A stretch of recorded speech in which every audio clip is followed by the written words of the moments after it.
उत्तराखंड उपचुनाव में कांग्रेस की शानदार जीत। दोनों विधानसभा सीटों पर हाथ का पंजा कमल के फूल पर पड़ा भारी। धामी सरकार के दावे, बीजेपी नेताओं का दंभ, सब धरा का धरा रह गया। लखपत बुटोला और काजी निजामुद्दीन ने हासिल की जीत। 2027 के सेमीफाइनल पर कांग्रेस का कब्जा। अब धामी सरकार का क्या होगा? लोग बोले, धामी अब कुर्सी छोड़ दो। उत्तराखंड की 2 विधानसभा सीटों पर उपचुनाव हुए थे और उनके नतीजे अब सामने आ चुके हैं। और जो नतीजे सामने आए हैं उसने धामी सरकार और बीजेपी की पुंगी बजा दी है। बीजेपी में मातम का सन्नाटा पसरा हुआ है और उन्हें समझ नहीं आ रहा है कि सत्ता में रहते हुए भी आखिर उन्हें हार कैसे मिल गई।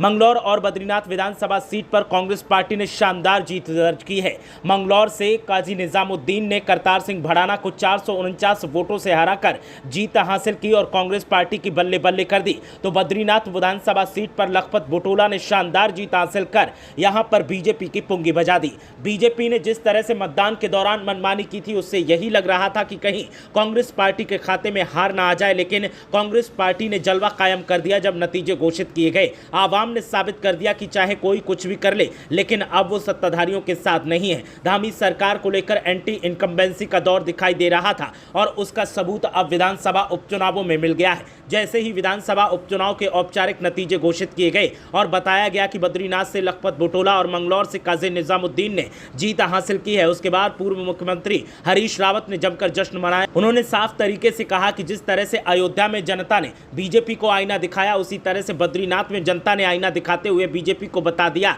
कि आप चाहे कितनी भी मनमानी कर लें, आप चाहे कितने भी मुद्दों को भटकाने की कोशिश कर लें, लेकिन आवाम आपके साथ खड़ी होने वाले नहीं है। आवाम का भरोसा आपने तोड़ दिया है। बद्रीनाथ और मंगलौर विधानसभा सीट पर जब उपचुनाव का ऐलान हुआ था तो दावा किया जा रहा था कि लोकसभा चुनावों में जिस तरह से बीजेपी ने जीत हासिल की है, ठीक उसी तरीके से बीजेपी विधानसभा उपचुनावों में भी जीत हासिल कर लेगी। लेकिन विधानसभा के उपचुनाव का नतीजा जो सामने आया है उसने साबित कर दिया है कि जीत बीजेपी की नहीं, कांग्रेस पार्टी की हुई है और आवाम को कांग्रेस पार्टी पर अब भरोसा धीरे धीरे होने लगा है। काजी निजामुद्दीन को जब मैदान में उतारा गया था तो उसके बाद बीजेपी की तरफ से दावा किया जा रहा था कि ये फूके हुए कारतूस है, ये क्या कर पाएंगे, लेकिन इन कारतूसों ने जलवा कर दिया है और कारतूसों ने ऐसा धमाका किया है कि बीजेपी के कानों में सीटियां बज रही हैं और बीजेपी को समझ नहीं आ रहा कि अब आखिर कैसे इस हार के बाद जवाब दिया जाएगा आवाम के सामने।